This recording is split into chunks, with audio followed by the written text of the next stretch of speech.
Okay. Let me start by asking you about the payroll tax cut controversy that's going on back in Washington. Are Republicans handing President Obama an election year issue to use, saying that he wanted to cut taxes for the middle class and the Republicans are not doing that? Even the Wall Street Journal today said that the Republican Party should just cut its losses and vote for this. I think it's just spin on both sides, who's going to get the blame. But I think what the problem is nobody admits where the real problem is, that we're bankrupt and we don't know how to handle it and they don't want to offer the solutions. So whether Obama's going to get blamed, the Republican get blamed, I think that's just sort of something that is made up of it. I don't see that as the critical point. It's why are we in this mess? So I don't pick one side or the other. But you're a member of Congress. You're there. Are the Republicans doing the right thing here by saying, no, we won't take this 2 months, we're not going to go along with the Senate? These are the same people who didn't want the payroll tax cut to begin with. I know, but they have an impossible thing. There's no right and wrong in this bill. I don't want to put the tax back on the payroll. You know, I want to cut it. But I don't want to extend the unemployment benefits. So where's the right and wrong answer to that? You can't assume. How would you vote? You know what, I probably would vote no, because unless I save more money from the taxes than it would cost on the unemployment. So I do an arithmetic, and I didn't do the final analysis on that because I've been, on the road. But it would be an arithmetic problem for me if the taxes, if the tax cuts were greater than the expenditures, then I would vote for it. Okay, but you're here in Iowa. You see what this looks like. Well, yeah, to me it looks like government is in gridlock. But it isn't the Republican and the Democrat, it's the system, it's the bankruptcy of the country. It's this money that we spend and nobody wants to cut, and they don't know how to handle this. Neither side will admit the seriousness of the problem. That's where the gridlock comes from. I've spoken with some Republicans here in Iowa, and we heard it here today at the event, this question of them all being sick of the negative advertising. You're running a lot of negative ads, particularly against Newt Gingrich, accusing him of serial hypocrisy, which is a personal charge. Would you be willing to stop running those ads? No. Why not? Because I don't consider them attacking him unfairly. I mean, it just points out the position he's been on. That's my job, to show what my opponents do. They flip-flop around and they change position. And if the media won't do it, I should do it. What about this notion of super PACs, these outsiders coming into Iowa, spending millions of dollars on behalf of certain candidates? Do you like the idea of that? No, but I don't want to write a law that says people aren't allowed to spend the money the way they want. What I want to do is eliminate the environment. I want to eliminate the auction. The government is a big auction. They steal money, and then they pass it out, and they give the incentive. So regulating expenditures in campaigning is like regulating lobbyists. I don't want the regulations because people have a right to petition their government. The problem is big government having too much power and too much control and too much to auction off, and therefore the incentives are too great. So you're looking at a symptom when you think it's the expenditures of the money or the lobbyists. So people who concentrate on that are missing the whole point.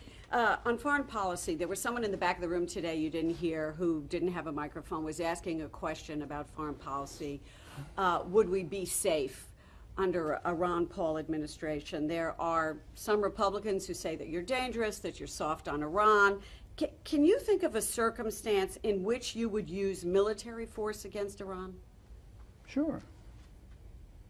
If they attacked us, if they were a threat to our national security. You mean if they attacked us directly? Well, how else should they attack Israel? If they attacked Israel, no. No, well, if somebody decided that was in our national security interests, then it has to go to the Congress. I don't decide that thing. That's what we're not supposed to do. That's what I'm sick and tired of.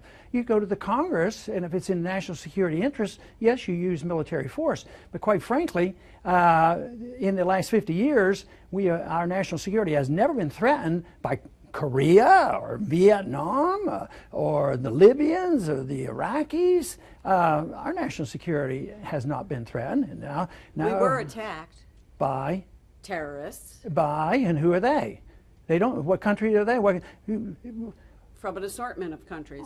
Yeah, so you attack all the countries of the world? That's crazy. What you do is you you go after the people who caused it. And I voted for this authority, to go after the people responsible.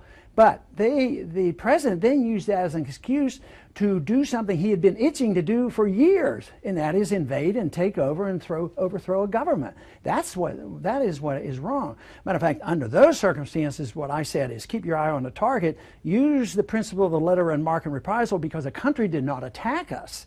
What we were getting was retribution for our interference over there. And let me ask you, I mean, you've been answering a lot of questions lately about the newsletters that were published under your name, and some of the things contained in them were conspiracy theories. Some of them are considered racist, and you've disavowed them completely. But they were called the Ron Paul Report. And did you read them at all when they were published during those years? Did you ever sort of take a look at it and say, you know what, this isn't what I stand for? Not all the time. But you did read them. Not all the time. Well, on occasion, yes. And did you ever object when you read them? Well, you know, we talked about this twice yesterday, CNN had. Why don't you go back and look at what I said yesterday on CNN, and what I've said for 20-some years. Is 22 years ago. I didn't write them. I disavow them. That's it. But you made money off of them. I was still practicing medicine. That was probably why I wasn't a very good publisher, because I had to make a living. But there are reports that you made almost $1 million off of them in 1993. I'd like to see that money. But would you give it back? If you made money off To of them whom? and you disavow, well, charity. If you made money That's off nonsense. of them and you disavow I it, didn't write them, and I don't endorse those views, and I've explained it many times. so you read them, but you didn't do anything about it at the time. I never read that stuff. I've never read it. I was probably aware of it 10 years after it was written.